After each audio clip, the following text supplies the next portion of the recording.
হুসাইনের সাথে আছে মোট ৭২ জন। ওনার পরিবারের মেয়ে, মহিলা এবং বাচ্চারা একদিকে আছে, বাকিরা যুদ্ধ করতেছে। যুদ্ধ করতে করতে হুসাইনের সাথে যারা ছিলেন প্রায় সকলেই শহীদ হয়ে যান। উনি একাই যুদ্ধ চালিয়ে গেলেন। যুদ্ধ করতে করতে এক পর্যায়ে ক্লান্ত হয়ে উনি তরবারি এভাবে মাটির উপরে রেখে বসে আছেন, আর পারছেন না। কিন্তু কেউ হুসাইনের ঘাড়ে আঘাত করবে সাহস করে না। একজনে বলে তুমি যাও, আরেকজন বলে তুমি যাও। সকলের মনের চাহিদা আমার তরবারি দিয়ে যেন আল্লাহ নাতি নিহত না হয়। সকলেই চুপ। একজন বলে উঠল, আরে যেই ঘাড়ের মধ্যে তোমরা তরবারি চালানোর জন্য যাচ্ছ, এই ঘাড়ের মধ্যে আল্লাহর নবী কত চুমু খেয়েছে। আল্লাহর নবী যে ঘাড়ের মধ্যে, হুসাইনের এমন কোন জায়গা নাই যেখানে আল্লাহর নবী চুমু খান নাই। সেই হুসাইনকে আমরা আঘাত করব কিভাবে সম্ভব? সকলে পিছপা হয়ে গেল। হুসাইন একা বসে আছে, কেউ আঘাত করার জন্য সাহস করছে না। এই অবস্থা দেখে সীমার সেই দেখলো যে এখন মুসলমানদের মধ্যে আবেগ কাজ করছে। যদি এই আবেগ চলতে থাকে হুসাইনকে হত্যা করা যাবে না। সে কি করলো? তরবারি হাতে নিল। কোন কোন বর্ণনা আছে সে নিজেই গিয়ে হত্যা করেছে, কোন বর্ণনা আছে সে সিনানকে তরবারি দিয়ে বলছে যাও তাকে হত্যা করো। সীমার কিংবা সিনান দুজনের যে কোনো একজন হুসাইনের ঘাড়ের মধ্যে আঘাত করার সাথে সাথে হুসাইনের মাথা দেহ থেকে আলাদা হয়ে যায়। আল্লাহর নবীর নাতি শহীদ হয়ে যান। শহীদ হওয়ার পর যখন হুসাইন রাদিয়াল্লাহু তাআলা আনহুর এই দেহ, মাথা উবাইদুল্লাহ ইবনে জিয়াদের কাছে নেওয়া হলো। ইতিপূর্বে সে হুসাইনকে কখনো দেখে নাই।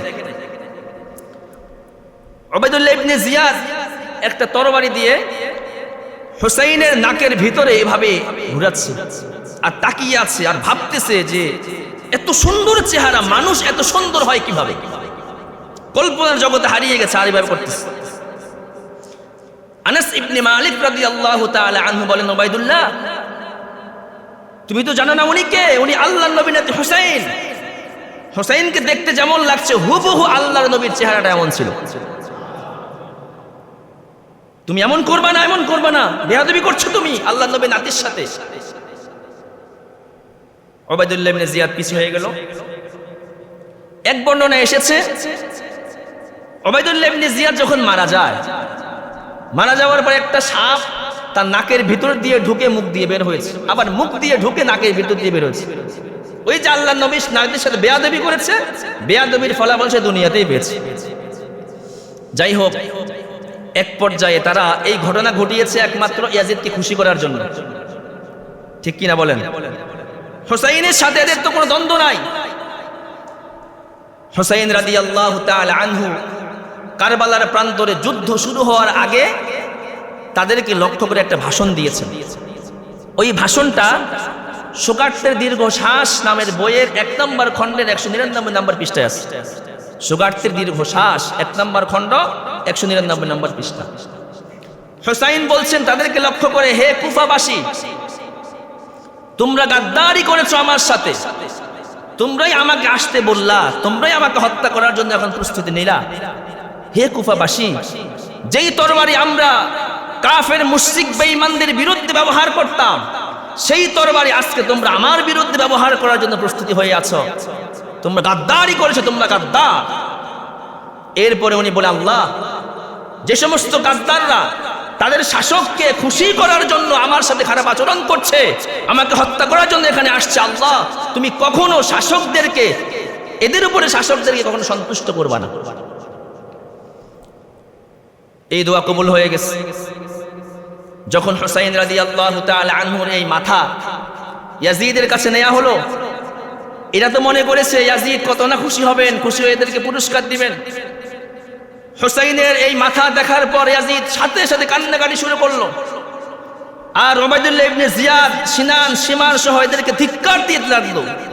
আহাম্মকের দল, আমি তো কখনো তোদেরকে বলি নাই তোরা হুসাইনকে হত্যা কর, তোদেরকে বলেছি গ্রেফতার করে আমার কাছে নিয়ে আস, আমি কথা বলবো, হত্যা করতে কখনো বলি নাই। উনি ধিক্কার দিয়ে এদেরকে বের করে দিলেন। এরা গিয়েছে পুরস্কারের জন্য, উনি তিরস্কার করে বের করে দিলেন। এটা দুনিয়ার নীতি। কোন জালেম যখন কারো মাধ্যমে জুলুম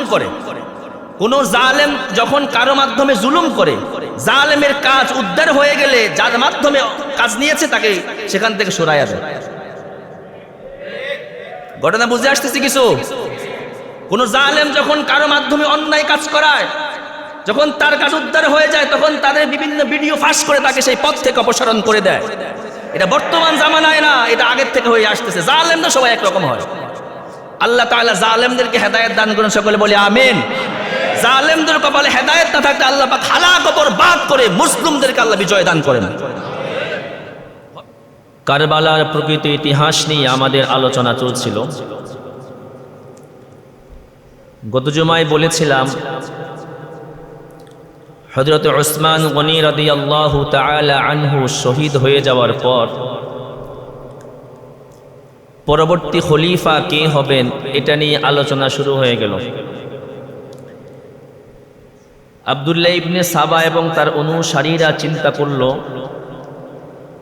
এখন যদি যে কেউ খলিফা হয়ে যায় তাহলে প্রথমেই আমাদের বিচার করবে, বিচার করলেই তো আমরা মারা পড়ব, কি করা যায়? তারা সকলেই পরামর্শ করল যে আমরা আলীকে খলিফা বানিয়ে দেই, কারণ আলী ঠান্ডা মাথার মানুষ। উনি ক্ষমতায় বসার পর আগে বিচার করবেন না, আগে পরিস্থিতি নিয়ন্ত্রণ করবেন, পরে বিচার করবেন, এর মধ্যে দিয়ে আমরা পালিয়ে যাই। হযরত আলী রাদিয়াল্লাহু তাআলা আনহুর কাছে যখন প্রস্তাব নিয়ে গেল যে আপনাকে খলিফা হতে হবে, হযরত আলী সরাসরি বলে দিলেন, আমি খলিফা হব না, তোমরা অন্য কাউকে বানাও, দাউনি দাউনি ওয়ালতামিসু গায়রি। যাই হোক, এরা কৌশল করে হযরত আলীকে খলিফা বানিয়ে দিল। আলীকে খলিফা বানিয়ে দেওয়ার কারণে একদল মুসলমান আলীর বিরুদ্ধে চলে গেল। যারা চেয়েছিল যে দমনগদ তাৎক্ষণিক উসমান হত্যার বিচার হোক, কিন্তু আলী তো ক্ষমতায় বসে বিচার আগে করেন নাই, উনি আগে পরিস্থিতি নিয়ন্ত্রণ করছেন। বিচার না করার কারণে একদল মুসলমান আলীর বিরুদ্ধে চলে গেল। যাই হোক, জিলহজ মাস আসলো, মক্কার মদিনার মুসলমানরা চলে গেলেন হজ করতে। আম্মাজান আয়েশাও চলে গেলেন। হজ করার পর আম্মাজান যখন শুনতে পেলেন এই ঘটনা, আম্মাজান চলে গেলেন বসরায়। আলী রাদিয়াল্লাহু তাআলা আনহু যখন সংবাদ পেলেন যে আমার শাশুড়ি উনি বসরায় যাচ্ছেন, উনিও রওনা করেছেন বসরায়। ওই দিক থেকে শাম দেশ থেকে আমির মুআবিয়া উনিও বসরায় আসলেন। এসে 3 জনের মধ্যেই পরামর্শ হলো, সিদ্ধান্ত হলো যে আলী মদিনায় যাবে, গিয়ে উসমান হত্যাকারীদের বিচার করবে, পরবর্তীতে আম্মাজান আয়েশা সহ সকলে ওনাকে খলিফা মেনে নেবেন। বিনা রক্তপাতে সমাধান হয়ে গেল। কিন্তু টেনশন শুরু হয়ে গেল আব্দুল্লাহ ইবনে সাবা এবং তার অনুসারীদের। তারা রাতের মধ্যেই হামলা চালাইল। ওই হামলার মধ্যে প্রায় 70,000 মুসলমান শহীদ হয়ে যায়। কোনো কিছু বুঝে ওঠার আগেই মারামারি শুরু। যাই হোক, এক পর্যায়ে বুঝে আসলো যে এটা আমাদের মধ্যে ভুল বোঝাবুঝি। সকলের মধ্যে আবার সন্ধি হয়ে গেল। আম্মাজান চলে গেলেন মক্কায়, হযরত আলী থাকলেন কিছুদিন সেখানে। এর মধ্যে ওই আব্দুল্লাহ ইবনে সাবা এবং তার অনুসারীরা হযরতে আলী এবং আমির মুআবিয়ার মধ্যে দ্বন্দ্ব লাগাই দিল। ওনাদের মধ্যে আবার লাগলো লড়াই। ওখানে মারা গেল আরো 20,000 মোট 90,000 মুসলমান এই 2 লড়াই শহীদ হয়েছে। যাই হোক, এরপরে আলী রাদিয়াল্লাহু তাআলা আনহুকে নির্মমভাবে শহীদ করা হয়েছে। আপনারা জানেন, গত জুমায় বিস্তারিত বলেছিলাম, আব্দুর রহমান ইবনে মুলজিম 1000 টাকা দিয়ে তরবারি কিনে 1000 টাকার বিষ দীর্ঘ 40 দিন পর্যন্ত মেখেছে। ওনাকে হত্যা করার পর খলিফা হলেন হযরতে হাসান। হাসান খলিফা হওয়ার পর দেখলেন যে মুসলমানদের মাঝে এই দ্বন্দ্ব আর কতকাল চলবে। উনি চলে গেলেন আমিরে মুআবিয়ার কাছে, গিয়ে বললেন, চাচা, আমি আপনাকে যথেষ্ট যোগ্য মনে করি, আমি আপনাকে খলিফা মেনে নিলাম, খেলাফতের দায়িত্ব আপনাকে দিয়ে দিলাম। আমিরে মুআবিয়া খেলাফতে বসার পর অল্প কিছুদিনের মধ্যে সারা দুনিয়ার মুসলমানদের মাঝে শান্তির সুবাতাস বইতে লাগল এবং বিশ্বের বিভিন্ন অঞ্চল মুসলমানদের দখলে আসতে লাগলো। আমির মুআবিয়া মৃত্যু শয্যায় শায়িত। উনি চিন্তায় পড়ে গেলেন, আমার পরবর্তী খলিফা কে হবেন? তখন উনি ওনার ছেলে অনেক চিন্তা ফিকির করে বড় বড় সাহাবী তাবেঈনদের সাথে পরামর্শ করে ওনার সন্তান ইয়াজিদের নাম ঘোষণা করে গেলেন। ইয়াজিদ শাসক হিসাবে যোগ্য ছিলেন, এ বিষয়ে সকলে একমত। তবে তাকওয়া পরহেজগারির দিক দিয়ে বড় বড় সাহাবায়ে কেরাম হুসাইন, আব্দুল্লাহ ইবনে উমর, আব্দুল্লাহ ইবনে জুবায়ের, আব্দুল্লাহ ইবনে আব্বাস সহ বড় বড় সাহাবায়ে কেরাম ওনারা ছিলেন তাকওয়ার দিক দিয়ে এগিয়ে, আর শাসক হিসাবে ইয়াজিদ ছিল এগিয়ে। যাই হোক, হযরতে আমির মুআবিয়ার ইন্তেকালের পর ইয়াজিদ ক্ষমতায় বসল। হুসাইন রাদিয়াল্লাহু তাআলা আনহু সহ বড় বড় সাহাবায়ে কেরাম ইয়াজিদকে খলিফা মানছে না। কারণ হুসাইনের একটাই কথা, বাবার ছেলে যদি ক্ষমতায় বসার এই রীতি দুনিয়ার মধ্যে চালু হয়ে যায়, তাহলে বাবার অযোগ্য ছেলেরাও একসময় খেলাফতে বসে যাবে। এজন্য ওনার সংগ্রাম হলো না বাবার ছেলে খলিফা হতে হবে, এই নীতি দুনিয়া থেকে রহিত করতে হবে। বাবার ছেলে খলিফা হওয়া, স্বামীর স্ত্রী খলিফা হওয়া, বাবার ছেলে খলিফা হওয়া, এই রেওয়াজ যে সমস্ত দেশে চালু আছে ওই সকল দেশে অশান্তি বাড়তেছে। বুঝে আসতেছে কিছু? যেখানে এই রেওয়াজ চালু সেখানে অশান্তি। রেওয়াজ দুনিয়া থেকে রহিত করতে হবে। আমাদের দেশ থেকেও যদি এই রেওয়াজ রহিত করা যায়, এই 2 পরিবার 3 পরিবার থেকে, আমাদের দেশেও শান্তি বয়ে আসবে ইনশাআল্লাহ। একমাত্র অশান্তির কারণে এই 2-3 ফ্যামিলির কাছে আমরা আবদ্ধ হয়ে পড়েছি। এটা জনগণকে সুচে খাচ্ছে, চুষে নিচ্ছে আমাদেরকে। এরা আমরা কুলুর বলদের মতো এদের পিছনে লাফাইতেছি আর মারা যাচ্ছে। আল্লাহ তাআলা আমাদের দেশের মধ্যে শান্তি শৃঙ্খলা ফিরিয়ে আনেন, সকলে বলি আমিন। যাই হোক, যখন বড় বড় সাহাবীরা ইয়াজিদকে মানছে না, সে চিন্তা করলো দেশের জনগণ মানলেও যদি এই বড় মুরব্বীরা আমাকে না মানে আমার ক্ষমতা টিকবে না। তখন সে বড় বড় সাহাবীদেরকে মদিনার গভর্নর হাউসে ডাকলো। ডাকার পর বলল, তোমরা ইয়াজিদের হাতে বাইআত নাও। ওনারা নেবেন না। এক পর্যায়ে তাদেরকে গ্রেফতার করার জন্য বলল। হুসাইন রাদিয়াল্লাহু তাআলা আনহু যখন দেখলেন অবস্থা বেগতিক, তখন তিনি মদিনা থেকে বের হয়ে গেলেন, মক্কার দিকে যাবেন। এর আগে 49 কিংবা 50 হিজরিতে যখন হাসান রাদিয়াল্লাহু তাআলা আনহু ইন্তেকাল করেন, তখন ওই আব্দুল্লাহ ইবনে সাবা এবং তার অনুসারীর একদল কুফার কিছু মানুষকে ইন্ধন দিতে লাগলো যে তোমরা হুসাইনের কাছে চিঠি লেখো যে যেহেতু হাসান ইন্তেকাল করেছে, আমরা আমির মুআবিয়াকে খলিফা মানি না, আপনি আসেন আমরা আপনাকে খলিফা মানব। কিন্তু উনি এদের চিঠির ভ্রুক্ষেপ করলেন না। যাই হোক, উনি যখন মদিনা থেকে মক্কার দিকে চলে গেলেন, মক্কায় যাওয়ার পর দেখলেন যে কুফা থেকে আরো চিঠি আসতে লাগলো। সকলের একটাই কথা, আপনি আসেন, আমরা খেলাফত আপনাকে হাতে বাইআত হওয়ার জন্য লক্ষ লক্ষ মানুষ অপেক্ষা করছে, আপনি আসেন, আমরা আপনাকে খলিফা মানবো, এখানে ইয়াজিদকে আমরা কেউ মানি না। এদের মূলত টার্গেট হলো কোনো এক কৌশল হুসাইনকে সেখানে নিয়ে হত্যা করবে। ওই আব্দুল্লাহ ইবনে সাবা এবং তার অনুসারীরাই এই কাজ করছে। হুসাইন রাদিয়াল্লাহু তাআলা আনহু দেখলেন যেহেতু উনিও নিজেকে ইয়াজিদকে মানেন না, আবার কুফার অধিকাংশ মানুষ ইয়াজিদকে মানে না, তারা আমার হাতে বাইআত হওয়ার জন্য অপেক্ষা করছে। উনি মক্কা থেকে ওনার পরিবার বর্গদেরকে নিয়ে সপরিবারে রওনা হয়ে গেলেন কুফার উদ্দেশ্যে। রওনা হবেন, এর আগ মুহূর্তে কুফার অবস্থা পর্যবেক্ষণের জন্য উনি ওনার চাচাতো ভাই মুসলিম ইবনে আকিলকে পাঠালেন। তুমি যাও, কুফার অবস্থা পর্যবেক্ষণ করে আমাকে জানাও, পরবর্তীতে আমি যাব। এই পর্যন্ত আলোচনা ছিল গত জুমা পর্যন্ত, মনে আছে তো?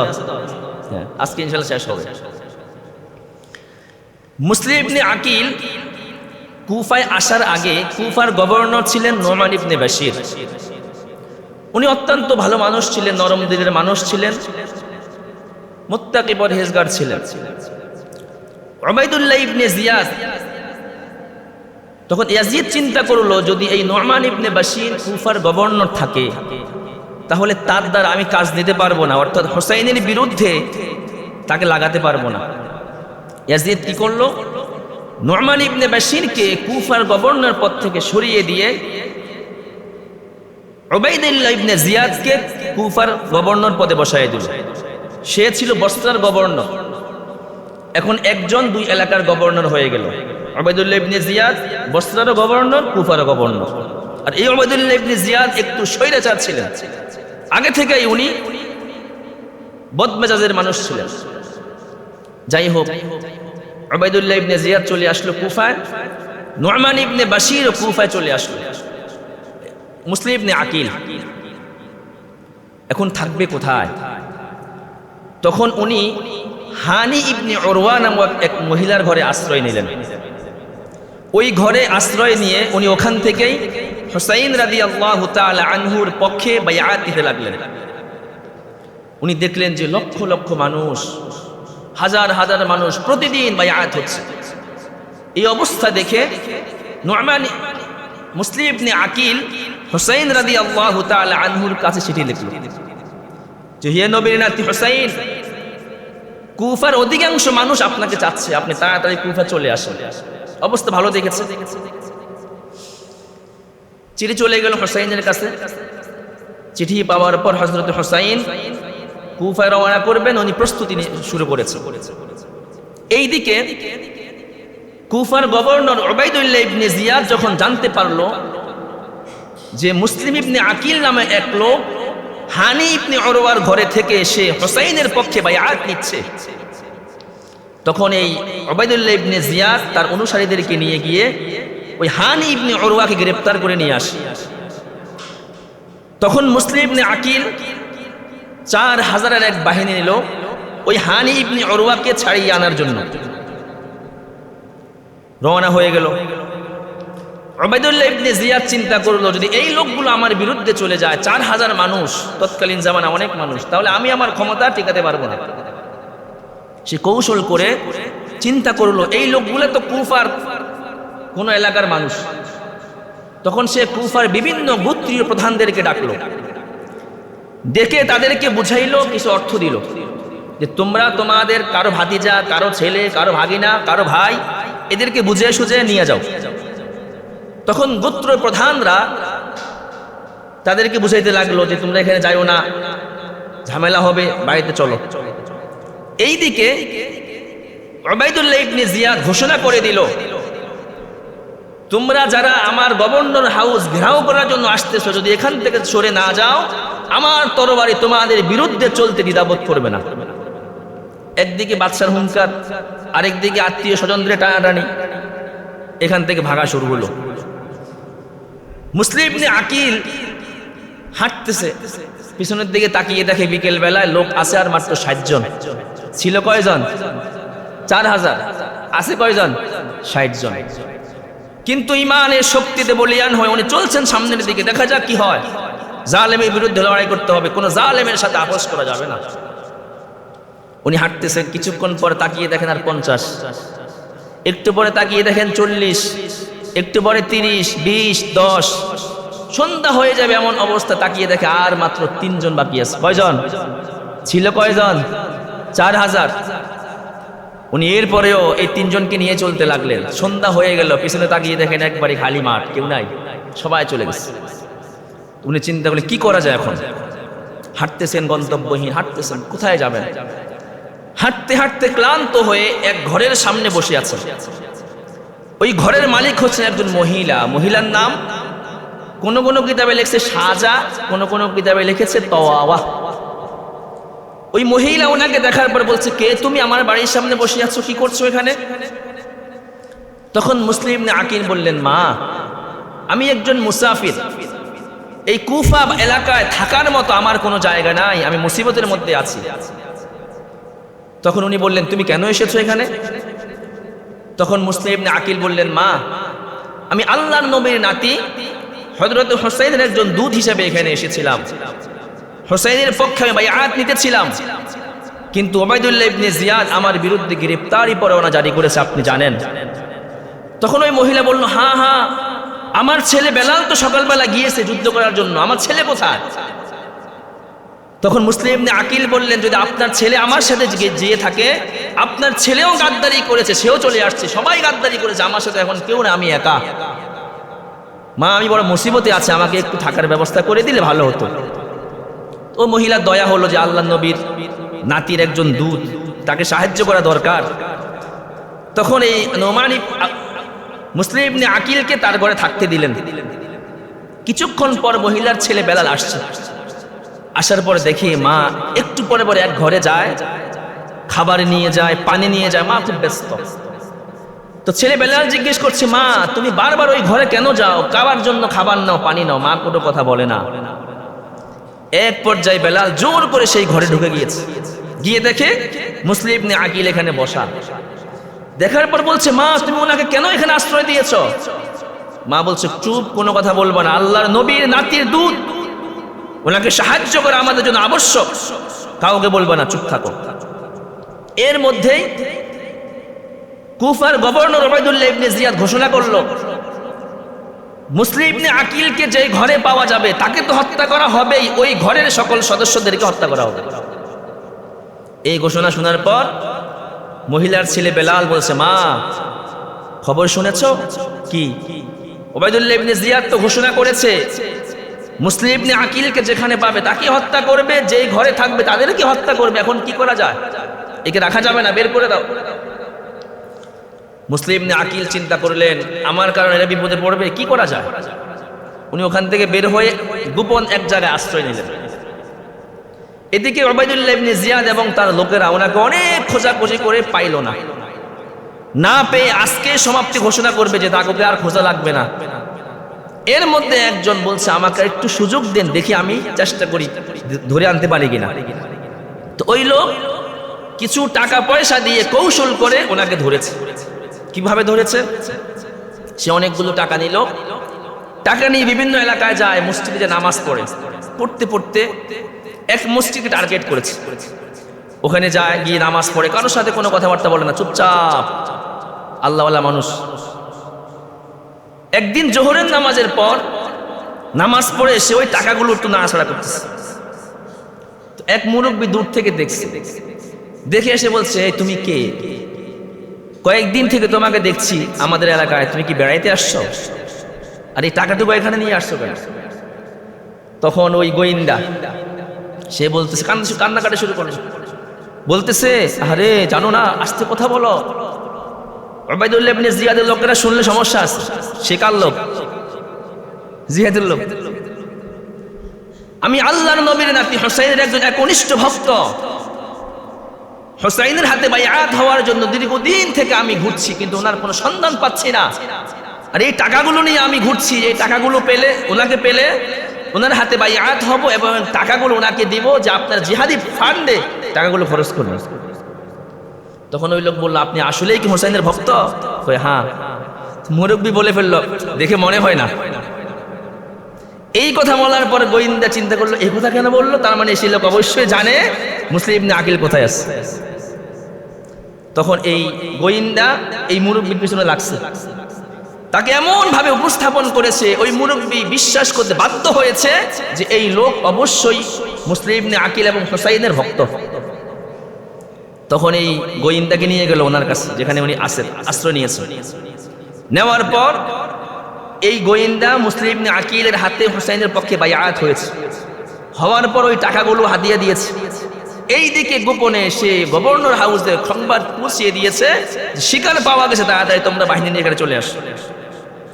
উবাইদুল্লাহ ইবনে জিয়াদ বিশাল এক বাহিনী পাঠিয়ে দিল। মুসলিম ইবনে আকিল যখন দেখলেন অবস্থা বেগতিক, আমি তো আর নিজেকে রক্ষা করতে পারবো না, উনি ঘরের ছাদে উঠে গেল। ওরা সবাই নিচে, উনি ছাদে। ছাদ থেকে লড়াই শুরু হয়ে গেল। লড়াই করতে করতে ক্লান্ত হয়ে গেলেন। যারা লড়াই করেছে ওনারা পরবর্তীতে বলেছেন যে আমরা তো অনেক লোক ছিলাম, উনি একা, কিন্তু মনে হয়েছে 1000 যোদ্ধার শক্তি নিয়ে উনি আমাদের বিরুদ্ধে লড়াই করছেন। ওনার একটাই কথা, আল্লাহ নবী নাতির পক্ষে থাকবো, কোন জালেমের পক্ষ নেব না। এরপরে যখন ক্লান্ত হয়ে গেলেন, আর পারছেন না, ওরা গ্রেফতার করল। গ্রেফতার করে ওনাকে গভর্নর হাউস নিয়ে গেল কুফায়। নেওয়ার পর উবাইদুল্লাহ ইবনে জিয়াদ ওনাকে লক্ষ্য করে বলছে, মুসলিম ইবনে আকিল, তোমাকে কত অনুরোধ করেছিলাম আত্মসমর্পণ করো, ইয়াজিদের হাতে বাইআত হও, তুমি হও নাই, আত্মসমর্পণ করো নাই। এখন অবস্থা কেমন? তোমার কেমন লাগতেছে এখন? উবাইদুল্লাহ ইবনে জিয়াদ হুকুম করে দিল, মুসলিম ইবনে আকিলকে গভর্নর হাউসের ছাদে উঠিয়ে ওখান থেকে ফেলে হত্যা করে দাও। উনি যখন দেখলেন আমাকে হত্যা করেই ফেলবে, তখন উনি উবাইদুল্লাহ ইবনে জিয়াদকে বলল, আমাকে একটু সুযোগ দেন। কি সুযোগ? যে আমি হুসাইনের কাছে একটা চিঠি লিখব। উনি তো আগে চিঠি লিখছে যে আপনি চলে আসেন, এখন চিঠি লিখছে, ও আল্লাহর নবীর নাতি হুসাইন, কুফাবাসী গাদ্দারি করেছে, এরা এখন আপনার পক্ষে নাই, আপনি এখানে আসলে বিপদে পড়বেন, আপনি যদি রওনা হয়ে থাকেন ফিরে যান, আপনি কুফায় আসবেন না, এরা আপনার পক্ষের লোক না। এটা লিখে আশআস নামক এক লোকের কাছে চিঠি দিল, ভাই যদি পারো এটা চিঠিটা পৌঁছাইয়ে দিও। মুসলিম ইবনে আকিলকে সাথে উঠালো, হত্যা করবে। হত্যার আগ মুহূর্তে যারা ওখানে হত্যা করেছে তারা দেখো না ঠোঁট নড়তেছে, তোরা মনে করেছে হয়তো কিছু বলতে চায়, ঠোঁটের কাছে কান লাগিয়ে দেখে উনি আল্লাহ আল্লাহ আল্লাহ জিকির করতেছে। এক পর্যায়ে ওনাকে গভর্নর হাউসের ছাদ থেকে ফেলে হত্যা করা হয়। এদিকে হুসাইন রাদিয়াল্লাহু তাআলা আনহু আগে চিঠি পেয়ে মক্কা থেকে ওনার পরিবারদেরকে নিয়ে রওনা হয়ে গেছে। রওনা হওয়ার সময় মক্কার বড় বড় সাহাবীরা ওনাকে অনেক অনুরোধ করেছেন, আপনি যায়েন না, যায়েন না, আপনার যাওয়াকে আমরা ভালো মনে করছি না, এরা ষড়যন্ত্র করছে, আপনার বাবাকে যেভাবে হত্যা করেছে আপনাকে সেভাবে হত্যা করবে, আপনি যায়েন না। হোসেনের একটাই কথা, আমি গিয়ে দেখি তারা কি করে, আমি আল্লাহর নবীর নাতি, এরা আমাকে আমার সাথে খারাপ আচরণ করবে, আমি গিয়ে দেখি কি করে। উনি কারো কথা শুনলেন না, চলে আসলেন। এদিকে কুফার গভর্নর উবাইদুল্লাহ ইবনে জিয়াদ যখন জানতে পারলো যে হুসাইন আসতেছে, তখন সে ওমর ইবনে সাআদের নেতৃত্বে বিশাল এক বাহিনী পাঠিয়ে দিয়েছে, যাও যেখানে হুসাইনকে পাবা সেখানে তার গতিরোধ করবা, তাকে থামাইবা। দুই দল আসতেছে, হুসাইন যখন একদম কুফার কাছাকাছি চলে আসছে তখন ওই দলের সাথে সাক্ষাৎ। উনি দেখলেন যে অবস্থা বেগতিকেরা আমাকে গ্রেফতার করবে। উবাইদুল্লাহ ইবনে জিয়াদ ঘোষণা করেছে যেভাবেই হোক হুসাইনকে গ্রেফতার করবা। তখন হুসাইন ওমর ইবনে সাআদের কাছে তিনটা প্রস্তাব পেশ করেছে। এক নম্বর প্রস্তাব, তোমরা আমাকে মক্কায় ফিরে যেতে দাও, আমি মক্কায় চলে যাব, ওইদিকে আর যাব না, কুফায় যাব না। দুই নম্বর প্রস্তাব, তোমরা আমাকে ইয়াজিদের কাছে যেতে দাও, আমি তার কাছে যাব, তার সাথে কথা বলবো, প্রয়োজনে আমি ইয়াজিদের হাতে বাইআত হয়ে তাকে খলিফা মেনে নেব। তিন নম্বর প্রস্তাব, তোমরা আমাকে কোনো মুসলিম রাষ্ট্রে যেতে দাও, সেখানে গিয়ে আমি সাধারণ মুসলমানদের মতো জীবন যাপন করব। তিন প্রস্তাব। এক নম্বর প্রস্তাব, আমাকে মক্কায় যেতে দাও। দুই নম্বর প্রস্তাব, আমাকে ইয়াজিদের কাছে যেতে দাও, প্রয়োজনে আমি ইয়াজিদের হাতে বাইআত হব। তিন নম্বর প্রস্তাব, আমাকে কোনো মুসলিম দেশে যেতে দাও, আমি সেখানে সাধারণ মুসলমানদের মতো জীবন যাপন করব। এই তিন প্রস্তাব যখন ওমর ইবনে সাআদ উবাইদুল্লাহ ইবনে জিয়াদের কাছে বলল যে এই তিন প্রস্তাব পেশ করছে, তখন উনি চিন্তা করলেন যে যদি কোনো রক্ত যুদ্ধ ছাড়াই, ঝামেলা ছাড়াই উনি খলিফা মেনে নেয়, খেলা বাইআত হয়ে যায়, ঝামেলা নাই, ঠিক আছে ওনাকে যেতে দাও, উনি যাক, ইয়াজিদের কাছে যাক। এখানে ইতিহাস উবাইদুল্লাহ ইবনে জিয়াদের পক্ষ নেয় যে উনি এখানে একটু নরম হয়েছিলেন। তখন উনি রওনা হয়ে গেলেন। ওখান থেকে ইয়াজিদের কাছে যেতে 18 কিংবা 19 দিনের রাস্তা, উনি রওনা হয়ে গেলেন দেখা করবে। এখানে ঘটনা ঘটাইছে একজনের নাম ছিল শিমার। ওমর ইবনে সাআদের গ্রুপের মধ্যে, এই দলের মধ্যে একজন ছিল শিমার। এই শিমার গিয়ে বলছে, শিকার হাতে পাওয়ার পরেও ছেড়ে দিবেন, কি করলেন আপনি, এটা আটকান, তাকে হত্যা করে দেন। অনেক বুঝানোর পরে উবাইদুল্লাহ জিয়াদ সে তো নিজেও সরে যাচ্ছিল, চিন্তা করলো হ্যাঁ তাকে ছেড়ে দেওয়া যায় না। তখন ওই ওমর ইবনে সাআদ যে দল ছিল এদেরকে পাঠাইছে, দাও তোমরা হুসাইনকে ধরো। হুসাইন তো হাঁটতেছে, 5 দিনের পথ অতিক্রম করছে, যেতে লাগবে 18 কিংবা 19 দিন। 5 দিনের পথ অতিক্রম করার পর 9 মুহররম হুসাইন রাদিয়াল্লাহু তাআলা আনহু কারবালার প্রান্তরে উপস্থিত হন। এদিকে ওরা পিছন থেকে আসতেছে। রাতের বেলায় হুসাইন ঘুমিয়ে আছেন, ঘুমের ঘরে হঠাৎ উনি চমকিয়ে উঠলেন। আতঙ্কের ছাপ, ওনার পাশে ওনার বোন শুয়ে আছে জয়নব, পরিবারের সকল সদস্য শুয়ে আছে। ওনার বোন জয়নব বলছে, ভাই আপনি এমন করছেন কেন, পেরেশান মনে হচ্ছে আপনাকে। হুসাইন বললেন, শোনো, ঘুমের মধ্যে হঠাৎ করে নানা জানের সাথে আমার সাক্ষাৎ হয়ে যায়। নানা জানকে, নানা জান আমাকে বলছে, হুসাইন তোমার সময় বেশি নাই, অচিরেই তুমি জান্নাতে চলে আসবা। নানা জান আমাকে জান্নাতে সুসংবাদ দিয়েছেন, মানে আমি আর দুনিয়াতে বেশি দিন থাকবো না, যে কোনো সময় আমি চলে যেতে পারি। এ কথা শোনার পর ওনার বোন জয়নব কান্নাকাটি শুরু করছে, মাতন করা শুরু করছে, মহিলারা যেটা করে থাকে। হোসাইন বললেন, চুপ করো, কান্নাকাটি কেন করছো? তোমাদের মহিলাদের স্বভাব। আমি দুনিয়ায় থাকতেই তোমরা কান্নাকাটি শুরু করছো, আমি দুনিয়া থেকে চলে গেলে তোমরা কি করবে আল্লাহ ভালো জানো। যারা হাই হোসাইন বলে মাতন করে তাদেরকে বলছি, হোসাইন নিজেই বলছে মাতন করা যাবে না, আর আমরা নিজেকে হোসাইনের মোহাব্বত দাবি করি, মাতন করছি।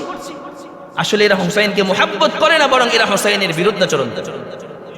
আসলে হোসাইনকে মোহাব্বত করলে মাতন করতো না, হাইউতাস করতো। যাই হোক, ফজর হওয়ার আগেই ওমর ইবনে সাদ এবং তার বাহিনী তারাও চলে আসলো এখানে কারবালার প্রান্তরে। হোসাইন ফজরের নামাজ পড়লেন। কোন কোন বর্ণনায় আছে ওরাও হোসাইনের পেছনে নামাজ পড়েছে। উনি নামাজ পড়িয়েছেন, হোসাইন ইমামতি করেছে, হোসাইনের পেছনে ওরা নামাজ পড়েছে, ওমর ইবনে সাদ এবং তার দলবল। তখন উনি দেখলেন অবস্থা বেগতিক। ওনার কথা একটাই, আমি কোনো জালেমের সামনে মাথা নত করব না, প্রয়োজন আমি শহীদ হয়ে যাব, আমার পরিবারের সকলে শহীদ হবে, এরপরে কোনো জালেমের সামনে আমরা মাথা নত করব না। জালেমের পতন একদিন না একদিন হবেই হবে ইনশাআল্লাহ। এরপর কোনো কিছু বুঝে ওঠার আগে দুই দলের মধ্যে যুদ্ধ শুরু হয়ে গেল। হোসাইনের সাথে আছে মোট 72 জন। ওনার পরিবারের মেয়ে, মহিলা এবং বাচ্চারা একদিকে আছে, বাকিরা যুদ্ধ করতেছে। যুদ্ধ করতে করতে হোসাইনের সাথে যারা ছিলেন প্রায় সকলেই শহীদ হয়ে যান। উনি একাই যুদ্ধ চালিয়ে গেলেন। যুদ্ধ করতে করতে এক পর্যায়ে ক্লান্ত হয়ে উনি তরবারি এভাবে মাটির উপরে রেখে বসে আছেন, আর পারছেন না। কিন্তু কেউ হোসাইনের ঘাড়ে আঘাত করবে সাহস করে না। একজনে বলে তুমি যাও, আরেকজন বলে তুমি যাও। সকলের মনের চাহিদা আমার তরবারি দিয়ে যেন আল্লাহ নাতি নিহত না হয়। সকলে চুপ। একজন বলে উঠল, আরে যেই ঘাড়ের মধ্যে তোমরা তরবারি চালানোর জন্য যাচ্ছ, এই ঘাড়ের মধ্যে আল্লাহর নবী কত চুমু খেয়েছে। আল্লাহর নবী যে ঘাড়ের মধ্যে, হোসাইনের এমন কোন জায়গা নাই যেখানে আল্লাহর নবী চুমু খান নাই। সেই হোসাইনকে আমরা আঘাত করব কিভাবে সম্ভব? সকলে পিছপা হয়ে গেল। হোসাইন একা বসে আছে, কেউ আঘাত করার জন্য সাহস করছে না।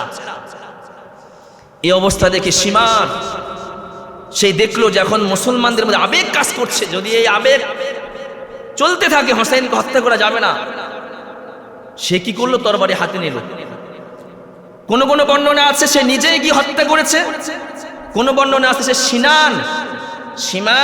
সিনানকে তরবারি দিয়ে বলছে যাও তাকে হত্যা করো। সিমার কিংবা সিনান, দুজনের যে কোনো একজন হোসাইনের ঘাড়ের মধ্যে আঘাত করার সাথে সাথে হোসাইনের মাথা দেহ থেকে আলাদা হয়ে যায়। আল্লাহর নবীর নাতি শহীদ হয়ে যান। শহীদ হওয়ার পর যখন হোসাইন রাদিয়াল্লাহু তাআলা আনহুর এই দেহ, মাথা উবাইদুল্লাহ ইবনে জিয়াদের কাছে নেওয়া হলো, ইতিপূর্বে সে হোসাইনকে কখনো দেখে নাই। উবাইদুল্লাহ ইবনে জিয়াদ একটা তরবারি দিয়ে হোসাইনের নাকের ভিতরে এভাবে ঘুরাচ্ছে আর তাকিয়ে আছে আর ভাবতেছে যে এত সুন্দর চেহারা, মানুষ এত সুন্দর হয় কিভাবে? কল্পনার জগতে হারিয়ে গেছে, আর এভাবে করতেছে। আনাস ইবনে মালিক রাদিয়াল্লাহু তাআলা আনহু বলেন, উবাইদুল্লাহ তুমি তো জানো না উনি কে? উনি আল্লাহর নবীর নাতি হোসাইন। হোসাইনকে দেখতে যেমন লাগছে হুবহু আল্লাহর নবীর চেহারাটা এমন ছিল। তুমি এমন করবা না, এমন করবা না, বেয়াদবি করছো তুমি আল্লাহর নবীর নাতির সাথে। উবাইদুল্লাহ ইবনে জিয়াদ পিছু হয়ে গেল। এক বর্ণনায় এসেছে উবাইদুল্লাহ ইবনে জিয়াদ যখন মারা যাওয়ার পর একটা সাপ তার নাকের ভিতর দিয়ে ঢুকে মুখ দিয়ে বের হয়েছে, আবার মুখ দিয়ে ঢুকে নাকের ভিতর দিয়ে বের হয়েছে। ওই যে আল্লাহর নবীর নাতির সাথে বেয়াদবি করেছে, বেয়াদবির ফলাফল সে দুনিয়াতেই পেয়েছে। যাই হোক, এক পর্যায়ে তারা এই ঘটনা ঘটিয়েছে একমাত্র ইয়াজিদকে খুশি করার জন্য, ঠিক কিনা বলেন? হোসাইনের সাথে এদের তো কোনো দ্বন্দ্ব নাই। হোসাইন রাদিয়াল্লাহু তাআলা আনহু কারবালার প্রান্তরে যুদ্ধ শুরু হওয়ার আগে তাদেরকে লক্ষ্য করে একটা ভাষণ দিয়েছেন। ওই ভাষণটা সুগার্তের দীর্ঘ শ্বাস নামের বইয়ের 1 নম্বর খণ্ডের 199 নম্বর পৃষ্ঠায় আছে। সুগার্তের দীর্ঘ শ্বাস 1 নম্বর খণ্ড 199 নম্বর পৃষ্ঠা। হুসাইন বলছেন তাদেরকে লক্ষ্য করে, হে কুফাবাসী, তোমরা গাদ্দারি করেছো আমার সাথে, তোমরাই আমাকে আসতে বললা, তোমরাই আমাকে হত্যা করার জন্য এখন প্রস্তুতি নিলা। হে কুফাবাসী, যেই তরবারি আমরা কাফের মুশরিক বেঈমানদের বিরুদ্ধে ব্যবহার করতাম, সেই তরবারি আজকে তোমরা আমার বিরুদ্ধে ব্যবহার করার জন্য প্রস্তুতি হয়ে আছো। তোমরা গাদ্দারি করেছো, তোমরা গাদ্দার। এরপরে উনি বলে, আল্লাহ, যে সমস্ত গাদ্দাররা তাদের শাসককে খুশি করার জন্য আমার সাথে খারাপ আচরণ করছে, আমাকে হত্যা করার জন্য এখানে আসছে, আল্লাহ তুমি কখনো শাসকদেরকে, এদের উপরে শাসকদেরকে কখনো সন্তুষ্ট করবা না। এই দোয়া কবুল হয়ে গেছে। যখন হুসাইন রাদিয়াল্লাহু তাআলা আনহুর এই মাথা ইয়াজিদের কাছে নেওয়া হলো, এরা তো মনে করেছে ইয়াজিদ কত না খুশি হবেন, খুশি হয়ে এদেরকে পুরস্কার দিবেন। হুসাইনের এই মাথা দেখার পর ইয়াজিদ সাথে সাথে কান্নাকাটি শুরু করলো। আর উবাইদুল্লাহ ইবনে জিয়াদ, সিনান, শিমার সহ এদেরকে ধিক্কার দিয়ে লাগলো, আহাম্মকের দল, আমি তো কখনো তোদেরকে বলি নাই তোরা হুসাইনকে হত্যা কর, তোদেরকে বলেছি গ্রেফতার করে আমার কাছে নিয়ে আস, আমি কথা বলবো, হত্যা করতে কখনো বলি নাই। উনি ধিক্কার দিয়ে এদেরকে বের করে দিলেন। এরা গিয়েছে পুরস্কারের জন্য, উনি তিরস্কার করে বের করে দিলেন। এটা দুনিয়ার নীতি। কোন জালেম যখন কারো মাধ্যমে জুলুম করে, কোন জালেম যখন কারো মাধ্যমে জুলুম করে, জালেমের কাজ উদ্ধার হয়ে গেলে যার মাধ্যমে কাজ নিয়েছে তাকে সেখান থেকে সরাইয়া দেয়। ঘটনা বুঝে আসতেছি কিছু? কোন জালেম যখন কারো মাধ্যমে অন্যায় কাজ করায়, যখন তার কাজ উদ্ধার হয়ে যায়, তখন তাদের বিভিন্ন ভিডিও ফাঁস করে তাকে সেই পথ থেকে অপসারণ করে দেয়। এটা বর্তমান জামানায় না, এটা আগের থেকে হয়ে আসতেছে। জালেমরা সবাই একরকম হয়। আল্লাহ তাআলা জালেমদেরকে হেদায়েত দান করেন, সকলে বলি আমিন।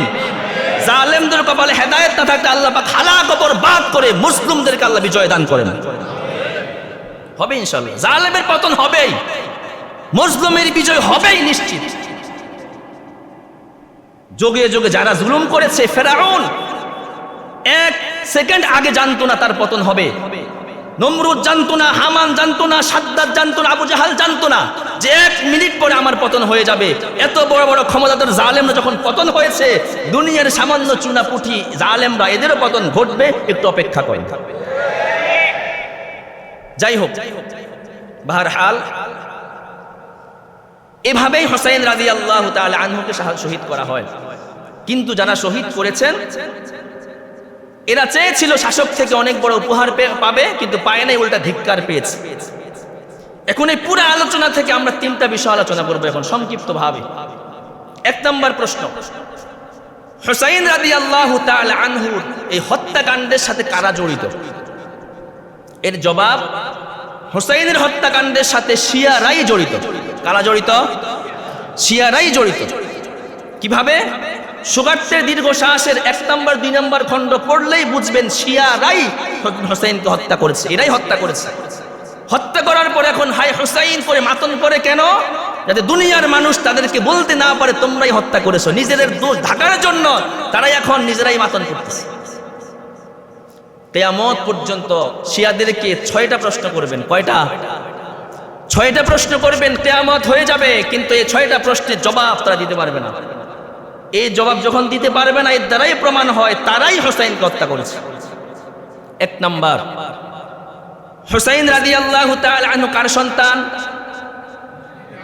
আলীর সন্তান। হুসাইন থেকে আলী অনেক সম্মানিত, অনেক দামি, হাদিস দ্বারা প্রমাণিত। হযরত আলী রাদিয়াল্লাহু তাআলা আনহুকে নির্মমভাবে হত্যা করা হয়েছে। গত জুমায় বলেছিলাম আব্দুর রহমান ইবনে মুলজিম কিভাবে হত্যা করেছে। 40 হিজরির 15ই রমজান ওনাকে আঘাত করা হয়েছে। আঘাতের তীব্রতা এত ছিল, 2 দিন পর 17ই রমজান উনি শাহাদাত বরণ করেন। হুসাইনের চেয়ে আলীর শাহাদাতের ভয়াবহতা কোনো অংশে কম ছিল না।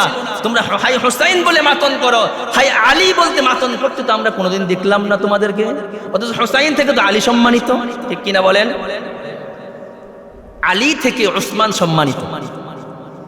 উসমান রাদিয়াল্লাহু তাআলা আনহুকে শহীদ করা হয়েছে নির্মমভাবে, আপনারা জানেন।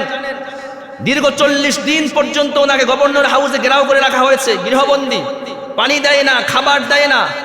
আবু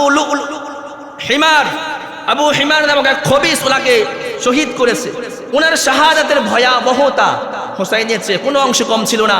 ও শিয়ারা, তোমরা যে কখন হায় উসমান বলে কখনো হায় হুতাশ করতে দেখি না, কারণটা কি? হুসাইন থেকে তো উসমান দামি। 3 নম্বর প্রশ্ন, উসমান থেকে ওমর দামি। কে দামি? ওমর। ওমর রাদিয়াল্লাহু তাআলা আনহু ফজরের নামাজে দাঁড়িয়েছেন, আবু লুলু নামক এক অগ্নিপূজক আঘাত করেছে, উনি শহীদ হয়ে গিয়েছেন, উনিও তো শাহাদাত বরণ করেছেন, ওনার শাহাদাত কেন তোমরা হায় হুতাশ করো না? 4 নম্বর প্রশ্ন, ওমর থেকেও দামি কে? আবু বকর। আবু বকরের ইন্তেকালে তোমরা মাতন করো না, কারণটা কি? শুধু আবু বকর না, এই 4 সাহাবী না, শুধু আসমান এবং জমিনের মধ্যে আল্লাহর পরে সবচেয়ে দামি কে? রাসূলুল্লাহ সাল্লাল্লাহু আলাইহি ওয়াসাল্লাম। নবীকেও তো বিষ পান করানো হয়েছে, নবীর ইন্তেকালে, নবীর শাহাদাতে তো তোমাদেরকে মাতন করতে দেখি না, হোসেন কেন হোসেন করো? 6 নম্বর প্রশ্ন, হাসান রাদিয়াল্লাহু তাআলা আনহুকেও কিন্তু বিষ পান করিয়ে হত্যা করা হয়েছে। হুসাইনের মৃত্যুতে এত মায়া তোমাদের নবীর নাতি হাসানকেও তো বিষ পান করিয়ে হত্যা করা হয়েছে, হাসানের মৃত্যুতে কেন তোমরা হায় হুতাশ করো না? এই কথার দ্বারা বোঝা যায় তোমরা আলীর ইন্তেকালে মাতন করো না, উসমানের ইন্তেকালে মাতন করো না, ওমরের ইন্তেকালে মাতন করো না, আবু বকরের ইন্তেকালে মাতন করো না, আল্লাহর নবীর ইন্তেকালে মাতন করো না, হাসানের ইন্তেকালে মাতন করো না, শুধু হুসাইনের ইন্তেকালে কেন মাতন করো? এর দ্বারাই প্রমাণ হয় যে তোমরাই ওনাকে হত্যা করেছো। হত্যার দোষ ঢাকার জন্য এখন বলছো সুদূর পিণ্ডে বুদুর গাড়ে, একজনে হত্যা করে আরেকজনের উপরে দায় চাপায়। যাই হোক, এটা হলো 1 নম্বর, শিয়ারাই হযরত আল হুসাইনকে হত্যা করেছে। 2 নম্বর প্রশ্ন, যারা হাই হুসাইন বলে আঘাত মাতন করে, মিছিল করে, কান্নাকাটি করে, বিলাপ করে, নিজেদের দেহ রক্তাক্ত করে, এদের হুকুম কি? এটা কি সওয়াব পাবে না গুনাহ হবে? বুখারী শরীফের হাদিস শুনেন, আব্দুল্লাহ ইবনে মাসউদ রাদিয়াল্লাহু তাআলা আনহু বলেন, ক্বালা রাসূলুল্লাহ সাল্লাল্লাহু আলাইহি ওয়াসাল্লাম, আল্লাহর নবী বলেন, লাইসা মিন্না, ওই সমস্ত লোক আমার উম্মতের অন্তর্ভুক্ত না, তারা আমার উম্মত না।